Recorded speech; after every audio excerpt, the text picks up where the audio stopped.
Hello everyone, and welcome to Tasplan's first quarterly investment update of 2020. Now it's currently towards the end of February, and the factor which is dominating news coverage and for that matter financial markets at the moment is clearly the outbreak of the coronavirus. Now you'll be aware that the coronavirus, an infection which started in China, has begun to spread around other areas of the world.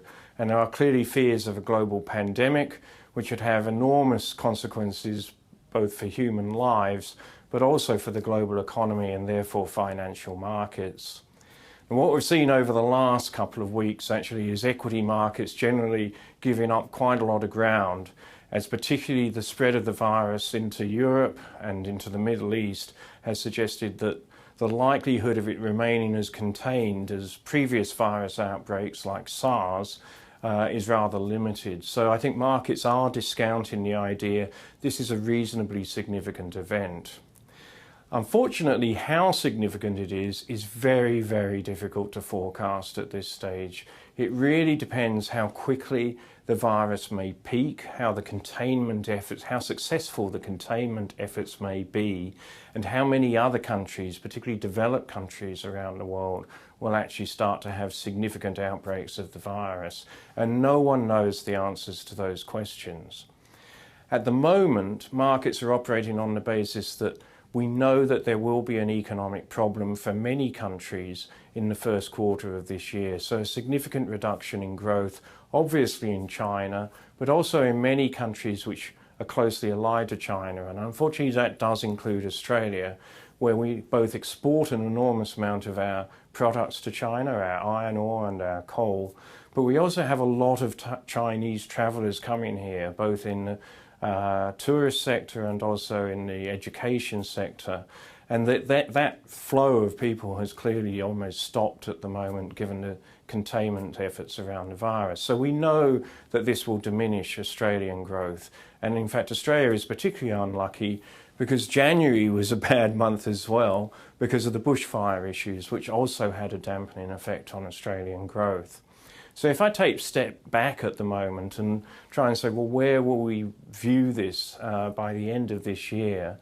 I think that what we clearly see is some reduction in growth in the first quarter around the world, and therefore a reduction in company profits, and therefore a reduction in, if you like, the earnings multiples that people will want to pay for shares, equities in the stock markets. And I think that's what's reflected so far in the falls we've seen in markets. Now those falls have typically been of the order of 5 to 10%. It varies a little bit, obviously, according to market, but that sort of level of fall seems appropriate given the size and scale both of what's happened and the possibility of it growing somewhat more significant. I should maybe add at this point that although in Australia we are a little bit exposed because of our close links with China, the one benefit we have from a financial perspective is that the Australian dollar also weakens in these types of events. So the Australian dollar has been fairly soggy. It's fallen down from a level close to 70 cents to around 66 cents today. And because a lot of our global equity investments are left unhedged, in fact that fall in the Australian dollar has really cushioned the impact of the virus-related falls to some extent. So, if you like, that's the slightly silver lining to what is otherwise a relatively gloomy affair. If I'm looking at the economic policy response, that would generally be seen as fairly positive to markets. So we have already seen signs that liquidity is being loosened in China. They're trying to keep their economy going, and we're more likely to see interest rate cuts in other countries around the world, such as Australia, than maybe we were at the beginning of the year. So that will help to cushion the economic impact caused by the negatives around the virus. But as I say, the real problem is if we don't know how far the virus will go, we don't really know how big the economic impact will be. So this is a time of great uncertainty. Now, our view at Tasplan is that we already have a very diversified portfolio, and that diversification has helped to contain the risks that the portfolio has been through over the last couple of months.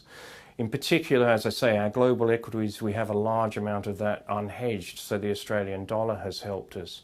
We also have quite a lot of alternative assets, which, because they're unlisted or because they're invested in fields other than just equities, actually haven't performed so badly in this particular environment. So those losses you've seen in equity markets, our multi-asset funds should perform better than those headline numbers we see on the screen. But I also need to give a slight word of warning. I think when I gave my last update at the end of last year, I said that although the outlook looked reasonably rosy in the short term, that there were some long-term concerns, particularly that all the asset classes tend to look fairly expensive at the moment, and therefore forward-looking returns were likely to be quite muted. And the other factor which I raised was that the American presidential election could become quite a significant event for equity markets, particularly in the US, but that would tend to have repercussions around the world. Now, if I move away from virus developments, the development in the US elections probably hasn't been favourable for equities. Bernie Sanders looks like the most likely Democratic candidate to take on Donald Trump. And I think that he would be, amongst the Democratic candidates, the one that markets would be most concerned about, because he tends to have policies which are not that friendly to businesses. So higher taxes and greater spending on things like welfare and health, those aren't very good from a pure stock market perspective. So potentially Bernie Sanders' election, which is still obviously a lot of hurdles to go through before we get that, but if Bernie Sanders were elected, then potentially I think you might see a fairly significant correction in equities.